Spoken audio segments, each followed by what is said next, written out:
Hello guys, നമ്മളിന്ന് Calpol ഡ്രോപ്പിൻ്റെ dose എങ്ങനെ calculate ചെയ്യും എന്നാണ് നോക്കാൻ പോകുന്നത്. ഞാനിപ്പം ഒരു 2 kg വെയിറ്റുള്ള ബേബിയുടെ ഡോസ് എങ്ങനെ കാൽക്കുലേറ്റ് ചെയ്യുന്നതെന്ന് നോക്കാം. അപ്പം കാൽപോൾ ഡ്രോപ്പ്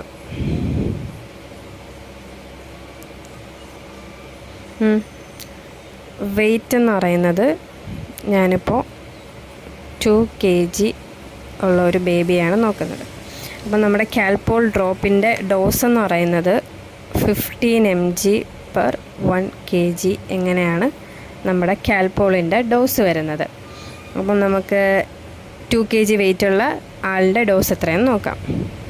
2 × 15. അപ്പോൾ നമുക്ക് എത്രയെന്ന് കിട്ടും? 30 mg എന്ന് കിട്ടും. അപ്പം നമ്മളെ വെയിറ്റ് ഇൻറ്റു കാൽപോൾ സിറപ്പിനകത്തുള്ള ഡോസ് എത്ര? 1 kgയിൽ 15 മില്ലിഗ്രാമാണ് വരുന്നത്. അപ്പം 2 kgയിലപ്പോൾ എത്ര വരും? 2 × 15 ചെയ്യുമ്പോൾ നമുക്ക് 30 mg എന്ന് കിട്ടി. ഇനി നമുക്ക് ml കൺവേർട്ട് ചെയ്താലേ നമുക്ക് ഡോസ് കറക്റ്റ് അറിയാൻ പറ്റത്തുള്ളൂ.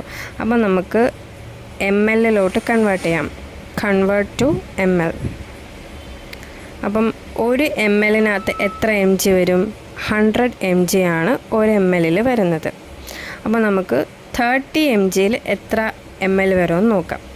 അതിന് 1 × 30/100. അപ്പോൾ നമുക്ക് എത്ര കിട്ടും? 0.3 ml എന്ന് കിട്ടുന്നു. അപ്പോൾ ഇത്ര ml ആണ് ഒരു 2 kg വെയിറ്റുള്ള ബേബിക്ക് കൊടുക്കാനുള്ളത്. അപ്പോൾ എത്ര?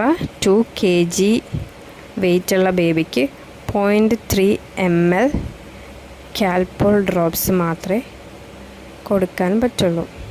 ഇതേപോലെ നമുക്ക് 3 kg ഉള്ളതും 5 kg അങ്ങനെ എത്ര kg ഉള്ള ബേബീസിൻ്റെ ഡോസും കാൽക്കുലേറ്റ് ചെയ്യാൻ പറ്റും. Okay, thank you.